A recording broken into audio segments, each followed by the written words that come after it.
Hi friends, welcome to my channel Study with Himanshi. So in this video, we are going to discuss the basic strategy for starting the UPSC preparation. I will be providing a complete guidance for all the beginners of this exam. So I believe the most confusing and the toughest phase in UPSC exam preparation is when you begin to prepare for this exam. Aspirants, especially those who have not joined any coaching center or who don't have anybody to guide them, they find it really difficult to figure out that what they have to basically do, from where they have to start, what all sources or books they should refer, and how to read newspaper, how to make notes, what they should read first. All these questions, confuse their mind. So here with this video, I hope to answer all of your questions when it comes to starting the preparation.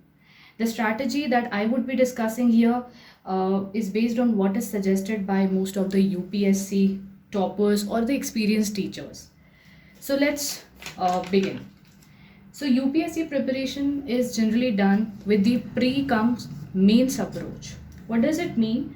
जो aspirants होते हैं वो mains और prelims दोनों exam के लिए simultaneously prepare करते हैं. There is no separate preparation for pre and mains. Yes, but prior to prelims exam, 3 months prior to prelim exam, the focus study for prelims is done. But overall जो preparation रहती है that is in the form of pre cum mains. So let's see what is the first step when you begin this preparation. Now, if you are a complete beginner, then you who don't have any idea of UPSC, so you should first try to know the exact pattern of the exam. What is the pattern of the exam that you should first know. So if you don't know anything about this exam, first get to know the pattern of the exam. You can get the pattern of the exam anywhere on the internet. You'll search what is the UPSC exam pattern. So there are basically 3 stages: pre, mains, and then comes the interview. In the pre, we have 2 papers, GS1 and the CSAT. In the mains, we have total 8 papers. ठीक है. 1 is for the language, 1 is for the essay, and 4 papers are for GS and 2 papers for optional. Then comes the final stage, that is interview. Okay. So this is the basic pattern. आपको पूरा pattern अच्छे से देखना है कि कितने marks का GS1 paper होता है प्रीलिम्स में, CSAT कितने का होता है, what is the qualifying nature, mains में कितने पेपर होते हैं और सब कितने नंबर्स के होते हैं, ये आपको पता होना चाहिए. एंड देन इंटरव्यू के कितने मार्क्स हैं, ये सब चीज़ें आपको अच्छे से पता होना चाहिए. फिर उसके बाद once you know the pattern, उसके बाद what you have to do is download the syllabus. The next thing is to download the UPSC syllabus. Now when I say download the UPSC syllabus, you have to download the syllabus of mains exam. Pre में तो बहुत ही ज़्यादा brief में दिए हुए हैं, points दिए हुए हैं, और अगर आप मेंस के लिए तैयारी करते हो तो प्री आपको ऑटोमेटिकली प्रिपेयर हो जाता है. तो मेंस एग्ज़ाम के लिए जो सिलेबस है वो बहुत डिटेल में दिया हुआ है. UPSC की वेबसाइट से, आप जो ऑफिशियल वेबसाइट है वहाँ से आप मेंस एग्ज़ाम का सिलेबस डाउनलोड कीजिए. एंड उसके बाद I will personally suggest that you take out the print out of the UPSC syllabus.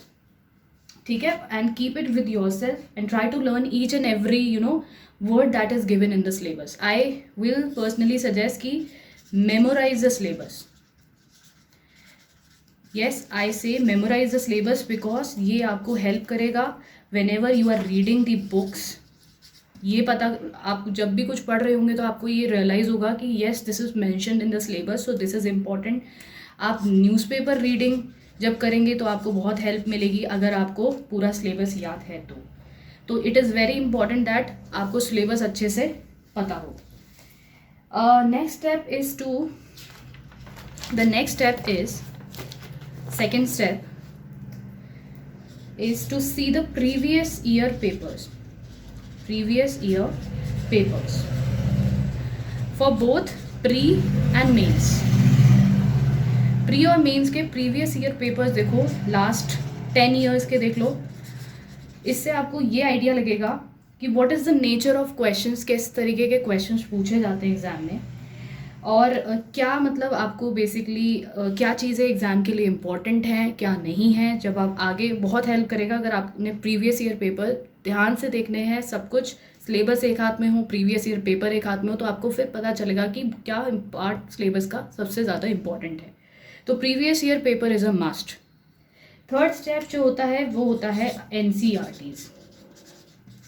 Start with NCERTs।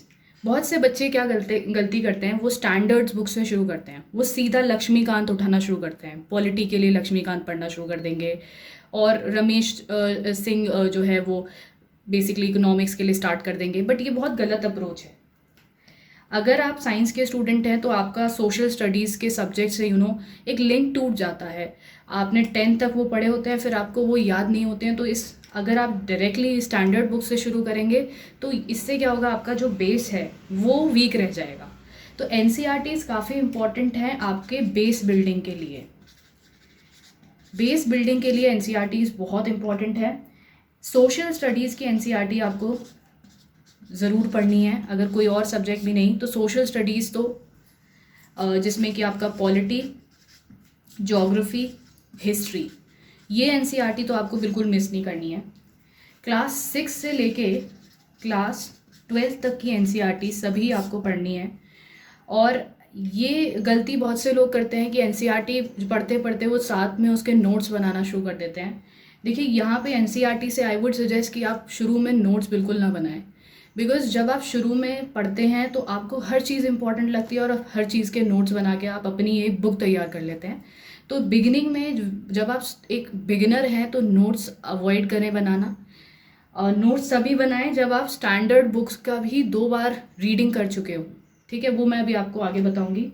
तो क्लास 6 to 8 की जो NCERTs हैं वो सिर्फ आपको एक बार पढ़नी है।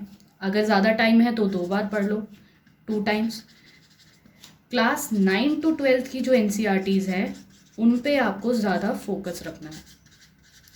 ठीक है, क्लास 9 to 12 की NCERTs को ज़्यादा अच्छे से पढ़ना है। क्लास 6 to 8 की वैसे भी बहुत टाइम नहीं लगने वाला, बहुत ही ईजी सिंपल लैंग्वेज होती है, 1-2 बार आप आसानी से पढ़ सकते हैं।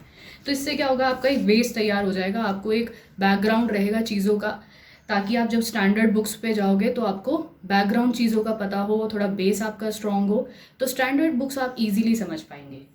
ठीक है, so this is the way you should start with the NCERTs। ज़रूरी नहीं है आप सारी NCERTs खरीद लें, कुछ NCERTs जो होती हैं वो बहुत ही 1-2 दिन में भी आप ख़त्म कर सकते हो। तो you can download it from the net, freely available होती हैं, और वहाँ से 6 to 8 वाली तो आप डाउनलोड करके भी पढ़ सकते हैं ऑनलाइन। ठीक है, इसके बाद आता है the fourth step. What is the fourth step? Fourth step है कि NCERTs कंप्लीट करने के बाद you should move to the standard books. Standard books का टाइम आ गया। अब स्टैंडर्ड बुक्स में कौन कौन सी स्टैंडर्ड बुक्स हैं उनकी मैं बुक लिस्ट यहाँ पे बता देती हूँ। फॉर पॉलिटी के लिए आपको पढ़नी है M लक्ष्मीकांत की book. This is the very important book और बहुत सिंपल लैंग्वेज में गिवन है, बहुत ही इंपॉर्टेंट बुक है और इसी एग्ज़ाम के लिए ये बेसिकली है प्रिपेयर्ड है बुक। तो M लक्ष्मीकांत पॉलिटी के लिए। ज्योग्राफी के लिए जो बुक है कोई स्टैंडर्ड बुक, एक तो GC लियोंग है। GC लियोंग से आपका लास्ट के जो इसके चैप्टर्स हैं रिलेटेड टू वर्ल्ड ज्योग्राफी, वो आप GC लियोंग से पढ़िए, काफ़ी अच्छी बुक है। उसके बाद जो class 12th, class 11th and class 12th NCERTs, both the NCERTs। ठीक है, class 12th there are 2 NCERTs and for class 12th also geography की there are 2 NCERTs। you have to read these NCERTs। ठीक है, these are very good and more than enough for your geography, it is very good। Plus आपको Atlas refer करनी है for the mapping. Maps बहुत important होते हैं UPSC के लिए। डायरेक्टली क्वेश्चंस प्रीलिम्स में, मेंस में आपको आंसर राइटिंग में मैपिंग अगर आपको अच्छे से आइडिया है तो हेल्प करेगी। फिर नेक्स्ट आता है आपका इकोनॉमिक्स. इकोनॉमिक्स के लिए you have Ramesh Singh book, ठीक है. प्लस यूट्यूब पे Mrunal's economic lessons. If you don't have any background in economics and your base is not that strong, then YouTube पे मृणाल्स के economics lessons are very very good. You will understand each and everything in economics if you see these lessons. Plus economics में जो होता है that is budget and economic survey. These two things have to be done very very carefully. These are very important for economics. ठीक है, so this was the source for economics. Next, we will move to the history. We'll talk about the history. History में there are 3 sections: ancient, medieval, and the modern history. For the ancient history, there is one old NCERT of R.S. Sharma that you have to refer. For the medieval, you can do it by the NCERTs only. There's no separate book for medieval. Medieval is not so important. Not many questions are asked from this section. So very low weightage of medieval is there in UPSC exam. So you can just do it by through the NCERTs. Then when it comes to the modern history, then Spectrum publication की book है राजीव अहीर की. That you can refer for the modern history. It is more than enough, and prelims और mains दोनों के लिए ये काफ़ी important है. Next we have environment. For environment, there is very famous Shankar IS book, IS environment की book. This is very good book for environment. You can refer this. Plus current affairs पे focus होना चाहिए. Current affairs पे you have to keep a special eye for current affairs. Then when it comes to art and culture, there is very good book of Nitin Singhania, art and culture book. You can refer this book for art and culture, very important section. Then for science, you can for science, if you're a science background student, then you don't have to read any book or special book, because आप science background से हैं तो no need of referring any book. Just focus on the current affairs. But if you are not a science background student, then whenever you are reading the current affairs, just go and see the search the static portion related to that current affair on the internet, or you can refer to any coaching material for this section. Biotechnology के लिए कोई भी coaching का material, जैसे वाजीराम का अच्छी material है biotechnology section के लिए, विजन IAS का देख सकते हो. किसी भी कोचिंग मटेरियल को उठा के बायोटेक्नोलॉजी सेक्शन काफ़ी इंपॉर्टेंट है, वहाँ से आप ये कर सकते हैं. Next thing is your current affairs. For current affairs what you have to do, current affairs के लिए any one monthly magazine, there are n number of magazines in the market, so you should pick up any one monthly magazine. Usually जो students prefer करते हैं that is Vision IAS. It is very good. तो Vision IAS की magazine is good. If you want to prefer any other coaching institute magazine, then it also you can do that. So Vision IAS की magazine. And for prelims they release PT 365. That is also very good for prelims. But you are starting your preparation, so monthly magazine you can start with Vision IAS or Insights on India की magazine है, Rouse की है. There are so many institutes, जिसकी भी आपको अच्छी लगे you can refer that. Plus आप current affairs के लिए गवर्नमेंट की जो वेबसाइट्स हैं keep a track of them, जैसे PIB है, ठीक है. तो RSTV, राज्यसभा टेलीविज़न की जो यूट्यूब पे वीडियोस आती हैं, जैसे बिग पिक्चर, साइंस मॉनिटर, तो ये सब प्रोग्राम्स आप देख सकते हो for the current affairs. Alright. Also you have to read newspaper, very important. Pick any one newspaper, Hindu और इंडियन एक्सप्रेस में से, एनी वन, नॉट बोथ, सिर्फ एक न्यूज़पेपर, किसी भी न्यूज़पेपर को, हिंदू, इंडियन एक्सप्रेस, दोनों न्यूज़पेपर आप रीड करके देख सकते हो, which ever you find good. दोनों ही अच्छे न्यूज़पेपर हैं, दोनों में से कोई एक न्यूज़पेपर आपको रीड करना है डेली, ठीक है। Also you can start solving the MCQs जब प्रीलिम्स पास आते हैं, तो from any good institute, website, insights on India की का आप रेफर कर सकते हो। Start solving the MCQs and see where your preparation is going. So that is the strategy for current affairs. उसके बाद आता है what to avoid. Now this is very important thing, what all things you have to avoid, what to avoid while doing or while beginning your preparation, what you have to avoid. First thing to avoid is do not make notes in first reading.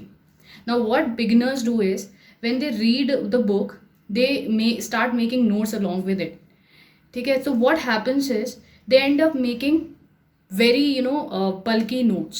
वो हर चीज़ उस time important लगती है जब आप शुरू में पढ़ते हो चीज़ें, तो हर चीज़, हर लाइन इंपॉर्टेंट लगती है और आप हर चीज़ को हाईलाइट करते जाते हो, पूरी बुक इस तरीके से हाईलाइट हो जाती है, and you and up making the book for your self in the form of notes. तो पहली रीडिंग में कभी भी नोट्स नहीं बनाने चाहिए।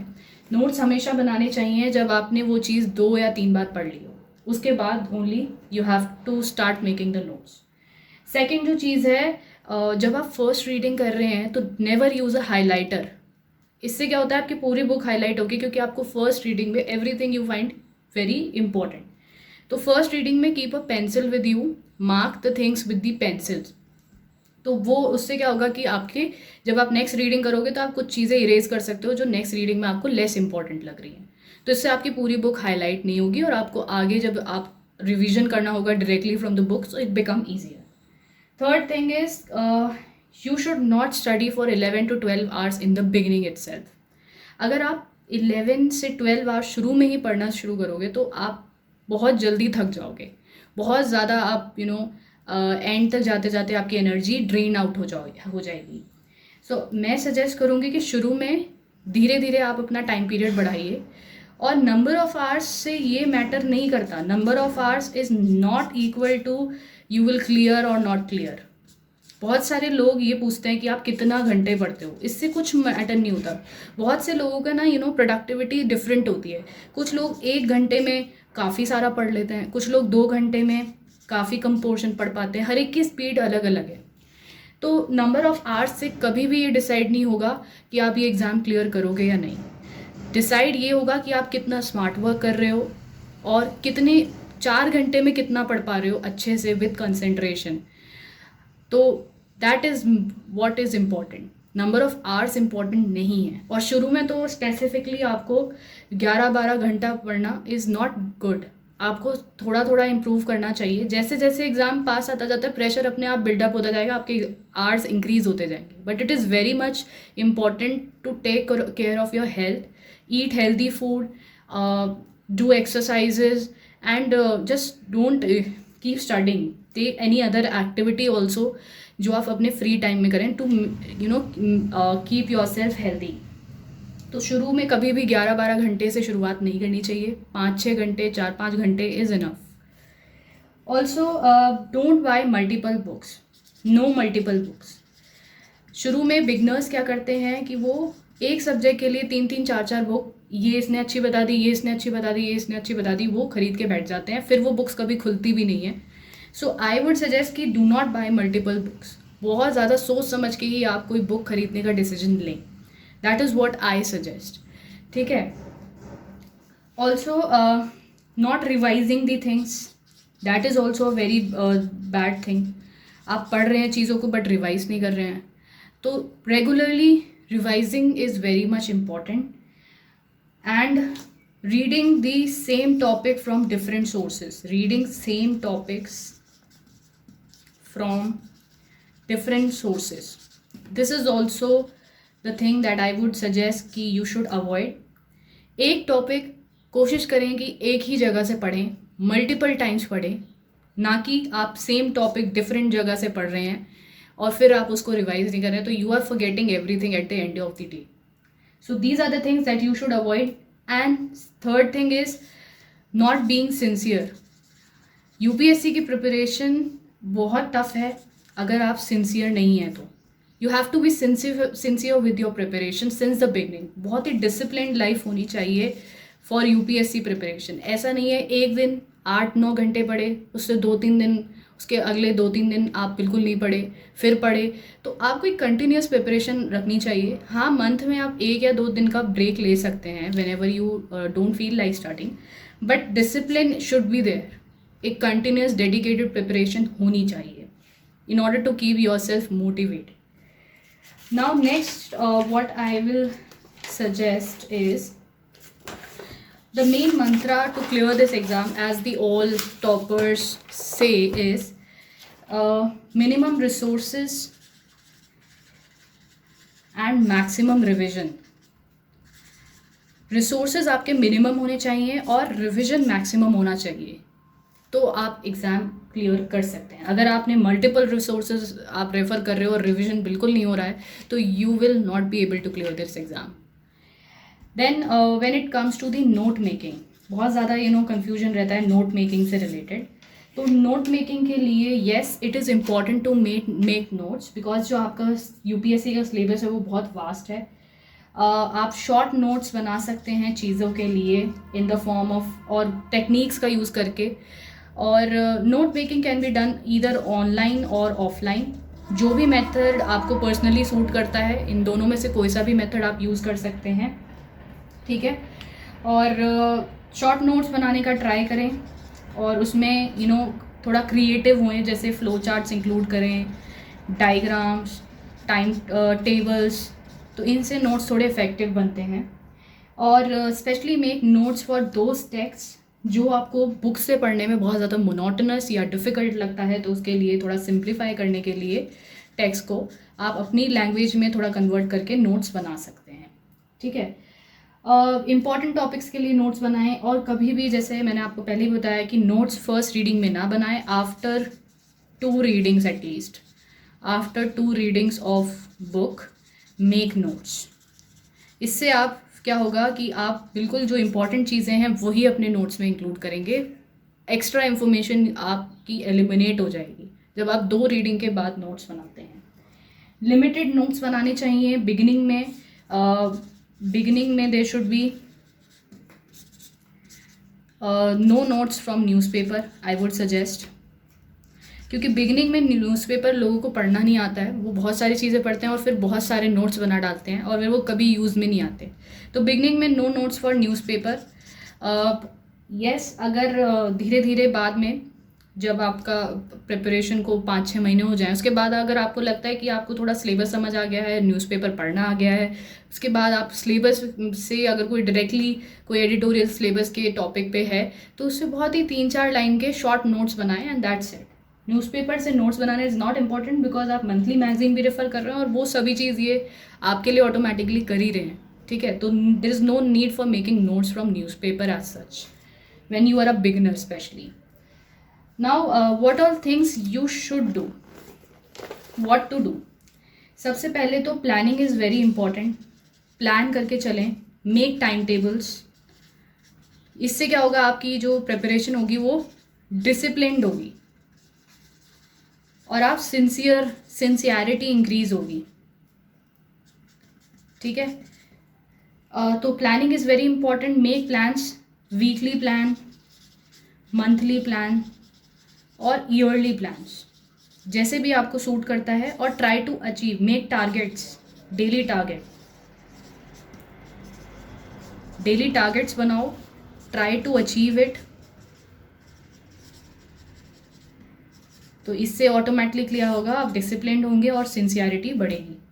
So this is the thing that you should practice.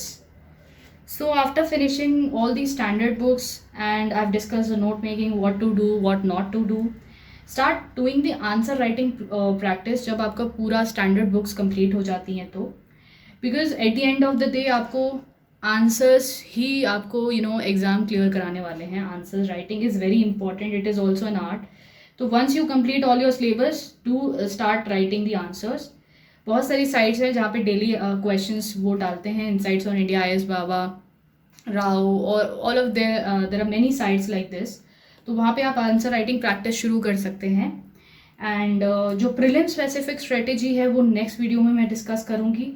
And at last I would say the strategy, ये जो मैंने पूरी स्ट्रैटेजी बताई है बिगनर्स के लिए, ऐसा नहीं है कि ये बिल्कुल रिजिड है. आप इसमें अपनी अपनी वीकनेस और अपनी स्ट्रेंथ के हिसाब से चेंजेस कर सकते हैं in order to suit your own needs. So that was all. I hope ये वीडियो आपको हेल्प करेगी और आपके कन्फ्यूजन को दूर करने में मदद करेगी. If you like this video, then please subscribe to my channel if you haven't done so, and please share it with other aspirants as well who are beginning their preparation. And thank you.